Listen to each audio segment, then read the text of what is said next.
बच्चे बहुत बहुत स्वागत है ब्राइट एजुकेशन के यूट्यूब चैनल में। तो आज देखिए हम आर्टिकल सीखेंगे। क्लास 10th में HSLC में आर्टिकल आर्टिकल बहुत इम्पोर्टेंट है, बहुत इम्पोर्टेंट है आर्टिकल। देखिए पहले तो डिटर्मिनस के अंदर क्या क्या आता है। डिटर्मिनस, ये वाला डिटर्मिनस है, मैनी है, मच है, मोर है, few, a few, the few, little, a little, the little, a an the. हम इसका बस एक पार्ट पढ़ेंगे, ए एन दी का। दी बोलिए, द बोलिए, एक ही। तो ए एन दी आज पढ़ेंगे हम। ए का यूज़ कहाँ पे करेंगे, एन का यूज़ कहाँ पे करेंगे और दी का यूज़ कहाँ पे करेंगे। तो मैं आपको यहाँ पे बतला देना चाहता हूँ, बस समझिएगा कि ए और एन का यूज़ काउंटेबल नाउन में होता है। काउंटेबल नाउन, ठीक है। सिंगल काउंटेबल नाउन के अंदर ए और एन का यूज़ किया जाता है। अब हम इस आर्टिकल को, अब बोलिएगा पूरा तोड़ के समझाए कि डिफिनिट आर्टिकल, इनडिफिनिट आर्टिकल। देखिए ए और एन जो होता है इनडिफिनिट आर्टिकल है, दी जो होता है डिफिनिट आर्टिकल है। तो अभी डिफिनिट इनडिफिनिट समझने का टाइम नहीं है, बहुत शॉर्ट टाइम है। लेकिन हम देखते हैं दी का यूज़ कहाँ पे होता है। खासकर हम दी की बात करें, कोई रिवर्स नेम हो, नाउन्स के पहले हम आर्टिकल का यूज़ करते हैं, याद रखिएगा। कोई भी नाउन हो, नाउन डेट मीन्स नाम, नामों के पहले आर्टिकल का यूज़ किया जाता है। अब आर्टिकल जो होता है ये डिटर्मिनर्स भी कहलाता है। तो देखिएगा आर्टिकल के अंदर जो दी है उसका यूज़ रिवर, बड़े बड़े रिवर के नाम के पहले, कोई ओशियन हो गया मतलब सागर, महासागर के नाम के पहले, कोई हिल हो गया, माउंटेन हो गया उसके नामों के पहले, कोई ग्रेट मैन हो गया, महान व्यक्ति, उसके नामों के पहले दी का यूज़ करते हैं। कोई सिटी हो गया, बड़े बड़े सिटियों की नामों के पहले, मतलब जो ऐसा प्लेस जो हर कोई जानता है, पहचानता है, बड़े नाम है उनके, तो फेमस भी है, उन फेमस प्लेसों के पहले दी का यूज़ किया जाता है। रही बात ए और एन का, तो हमने कहा सिंगुलर काउंटेबल नाउन के अंदर ए और एन दोनों ही आ जाएगा। अब रही बात एन का, तो एन को हम भॉवेल के पहले यूज़ करते हैं। भॉवेल आप जानते हैं इंग्लिश में AEIOU 5 भॉवेल है।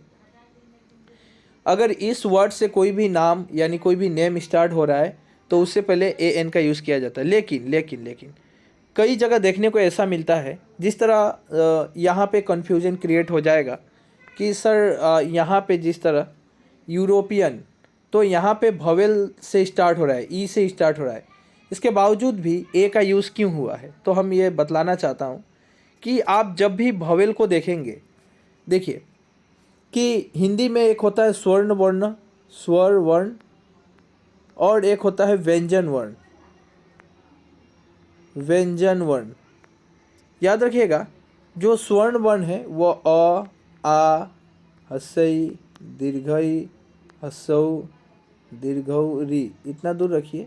ए, ऐ, ओ, औ, ये सब होता है स्वर वर्ण। तो स्वर वर्ण ही भोवेल में चला जाएगा। भोवेल AEIOU ये होता है भोवेल। अब जो भी नेम भोवेल से स्टार्ट होगा उसको आप हिंदी में थोड़ी सी काउंट कीजिएगा, हिंदी में लेने की कोशिश कीजिएगा। अब बोलेगा सर हिंदी में कैसे लेना है। मान के चलिए कि यूरोपियन को आपको रोमन में लिखना है हिंदी में, तो आप ऐसे लिखिएगा यूरोपियन, याद रखेगा, ऐसे लिखिएगा ना, यूरोपियन। अब यहाँ पे थोड़ा देखिएगा, जो यू है वो क्या हिंदी का स्वर्ण वर्ण में आता है। समझिएगा बात को, मैं क्या कहता हूँ। यू जो है क्या हिंदी में जो स्वर्ण वर्ण है, चाहे आसामीज में भी स्वर्ण वर्ण एक ही होता है, सूर्य सूर्य, हस्से दीर्घ, हस्व दीर्घ, एक ही होता है। तो क्या आसामीज या हिंदी के स्वर्ण वर्ण में यू आता है, य यूरोपियन ये वाला नहीं, ये व्यंजन वर्ण में आता है। तो व्यंजन वर्ण में आप व्यंजन वर्ण जानते हैं, क, ख, ग, यहाँ से स्टार्ट होता है, डॉट डट डट डट, अक्षर, ये सब वगैरह वगैरह। तो आपका प्रोनाउंसिएशन अगर हिंदी में करते हैं, आपको भवेल को चेक करने का बेहतरीन तरीका मैं समझा रहा हूँ, ट्रिक।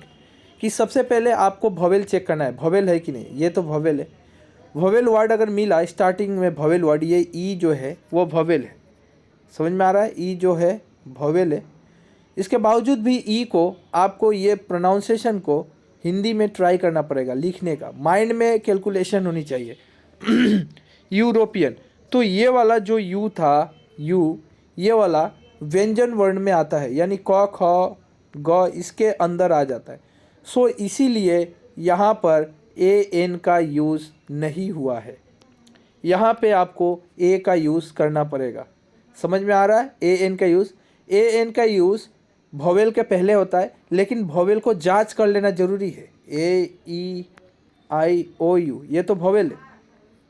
इससे कोई भी नेम, कोई भी शब्द स्टार्टिंग होता है तो उसके पहले हमारे स्कूलों में सिखाया जाता है, ए एन का यूज़ किया जाता है। तो थोड़ा सा ये थोड़ी सी फॉर्मूला गलत हो जाता है, क्योंकि हम जब उसको प्रोनाउंसिएशन करते हैं हिंदी में तो वो वोवेल में नहीं जाकर वो कॉन्सोनेंट में चला जाता है।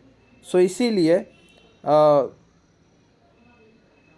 तो हम क्या करेंगे कि यहाँ पे हम हिंदी को थोड़ी सी देखेंगे और हिंदी को देखते हुए उसकी आइडिया लगाएंगे कि एक्चुअल में किस में आ रहा है। तो यहाँ पे ए होगा, इसलिए ए एन का यूज़ नहीं होगा, मैंने बता दिया। ठीक है, आज हम सिर्फ आर्टिकल के ऊपर देखेंगे। और एक बात है कि क्वेश्चन रिपीट होता है, 100% मैं बोलता हूँ क्वेश्चन रिपीट होता है।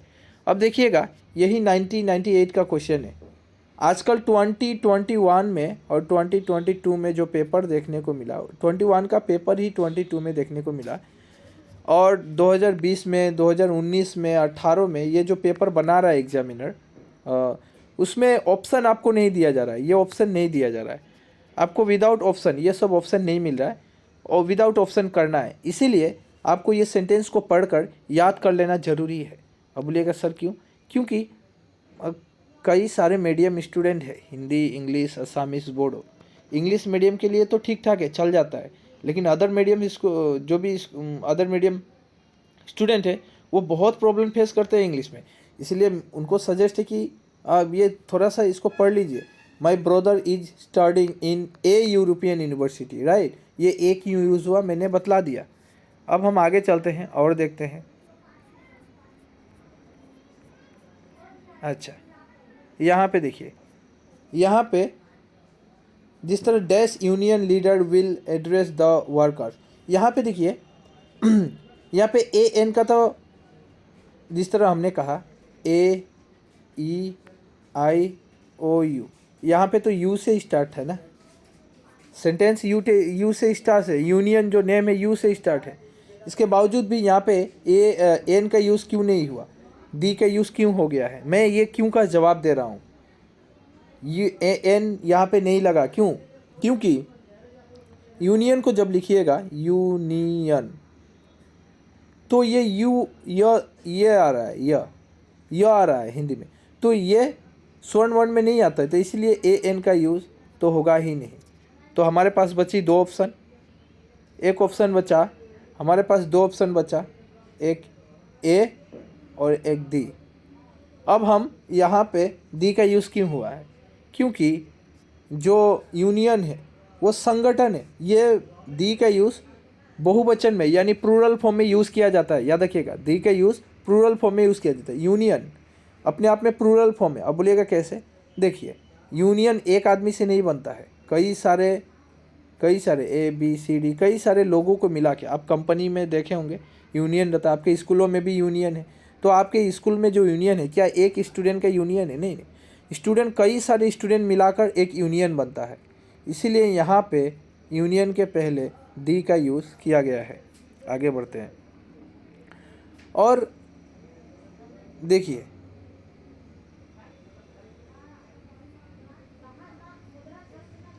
यहाँ पे देखिए, और ये वाला एनसीसी कैडेट कई बार रिपीट होगा क्वेश्चन में, आपको दिखाऊंगा। My brother is an NCC cadet. अब बोलिएगा सर यहाँ पे ए एन का यूज़ क्यों हुआ?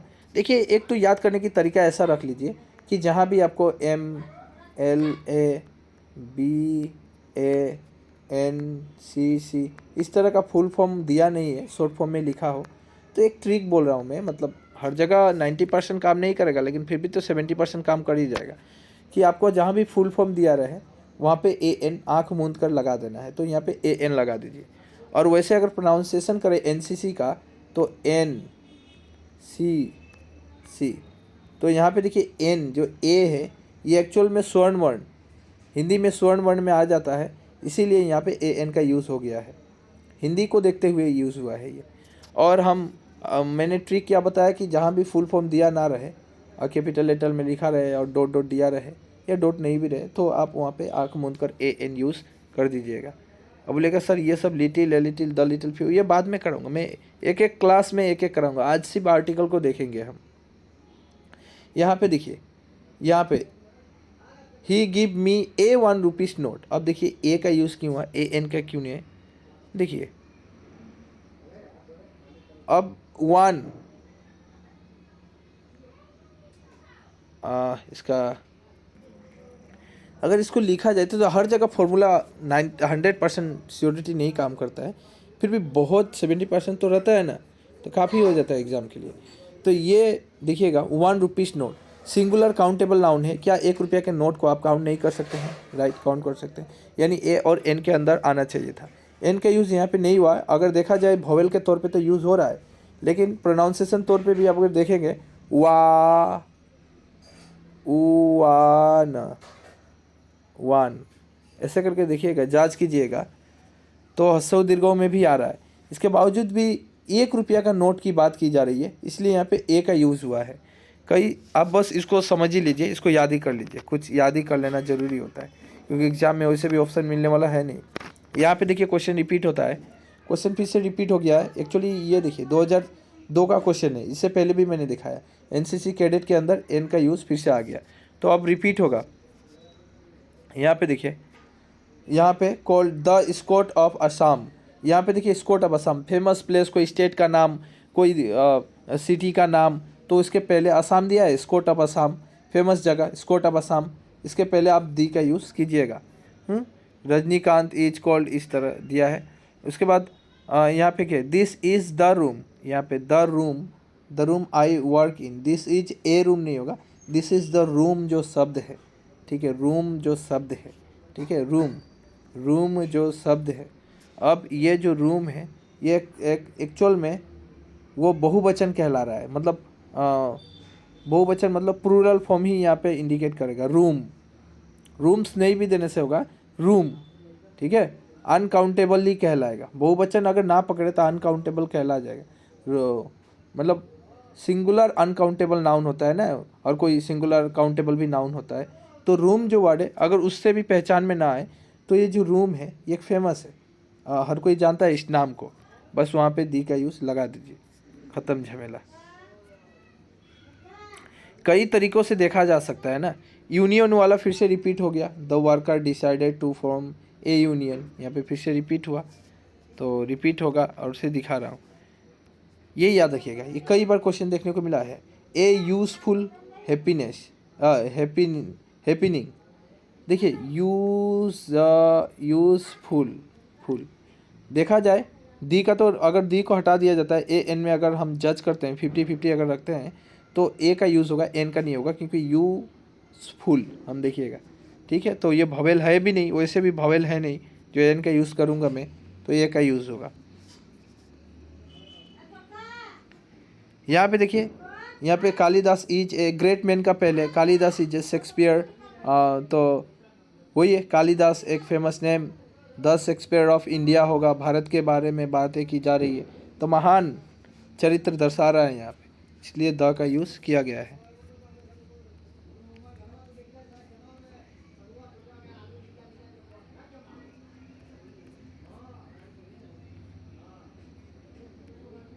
अब देखिए यहाँ पे ए एन का यूज़ हुआ है, श्रीलंका इज एन आइलैंड, अब ए एन का यूज़ क्यों हुआ है, आइलैंड, आई अ से शुरू हो रहा है स्वर्ण वर्ण, और यहाँ पे इंग्लिश वाला भी काम किया, ए ई आई ओ यू भवेल भी काम कर दिया, तो भवेल रहने से ए एन तो लगाना है और जज भी कर लेना है, आपको वेरीफाई करना है हिंदी के साथ, तो दोनों यहाँ पे काम किया फॉर्मूला, इसलिए ए एन लग गया है यहाँ पे। ये वाला फिर से रिपीट हुआ है, एनसीसी कैडेट वाला, ठीक है, यूनियन वाला फिर से रिपीट हुआ बहुत बार, अरे रिपीट हो रहा है, बार बार कहता हूँ, ग्रामर भी रिपीट होता है, आते रहेगा, चिंता मत कीजिए। 2010 में देख रहे हैं ना, इसको फिर से याद रखिएगा, 10 में मैंने इन दोनों को देखा। फिर मिलेगा क्वेश्चन का।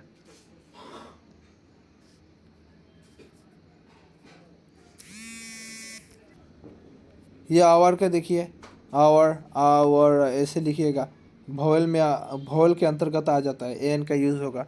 अगर जज करने जाइएगा इंग्लिश के तौर पे तो ये वेरीफाई नहीं करेगा, हिंदी के तौर पे 100% वेरीफाई करेगा, इसलिए एन का यूज़ हुआ है, एन आवर। ठीक है, तो वेरीफाई आपको जज कर लेना है। फिर से रिपीट हो गया ना, देखिए 2012 का क्वेश्चन, 2012 का क्वेश्चन यहाँ पे देखिए, 2012 में ये क्वेश्चन दे के रखा था और वही क्वेश्चन 2013 में फिर से दे दिया। बस अब बोलिएगा सर सेंटेंस जो चेंज है, सेंटेंस से कोई मतलब है नहीं, इतना नहीं मतलब है सेंटेंस को, आपको यूज़ देखना है, आवर के पहले फिर से यूज़ किया, सेंटेंस थोड़ा अलग रहेगा, रिपीट होगा। A1 रिपीट नोट्स वहाँ पे भी देखा था, ठीक है, यहाँ भी भिखारी को दिया गया है, तो भिखारी को दे रहा है या मुझे दे रहा है, बात एक ही है, तो यहाँ भी फिर से रिपीट होगा, क्वेश्चन 14 में रिपीट हो गया। ठीक है, द यूनिवर्सिटी, यूनिवर, यहाँ पे एन लगेगा ही नहीं, वॉवेल होने से भी नहीं लगेगा। बाहर रहा बात ए और द का, तो यूनिवर्सिटी नेम बतला रहा है, इसलिए दी का यूज़ हो जाएगा। ए मंथ, मंथ के पहले एक मंथ की बात की जा रही है, ए का यूज़ हुआ है। एनसीसी वाला फिर से 17 में रिपीट हो गया, देखिए फिर से 17 में एनसीसी वाला रिपीट हो गया। The rich are not always unkind, यहाँ पे धनी व्यक्ति की बात की जा रही है, जो व्यक्ति गरीब अमीर धनी हर कोई जानता है, इसलिए दी का यूज़ हो गया है। हटाइए, शॉर्ट फॉर्म में चलिए, इतना चलना नहीं है, द का यूज़ हुआ है, ये सब लिख लेना है, आपको लिख लेना है, मैं ऐसे नहीं दिखा रहा हूँ। फिर से यूज़फुल हॉबी, मैंने कहा था देखिएगा, ये फिर से रिपीट हो गया, ए यूज़फुल हॉबी रिपीट होगा। यहाँ पे देखिए ए 100 रुपीज़ नोट, फिर से रिपीट, तो ये सब रिपीट हो रहा है, आप लिख ले। इसके बाद हम बात करेंगे, ये बहुत अच्छा से समझाऊंगा मच मैनी मोर को बारे में, मच मैनी मोर बहुत अच्छे से सीखेंगे। और एनी, ये आपको कभी भूलिएगा मत, ऐसा मतलब क्लास कराऊंगा मैं। वीडियो अच्छी लगी तो लाइक ज़रूर कीजिएगा और शेयर भी कीजिएगा।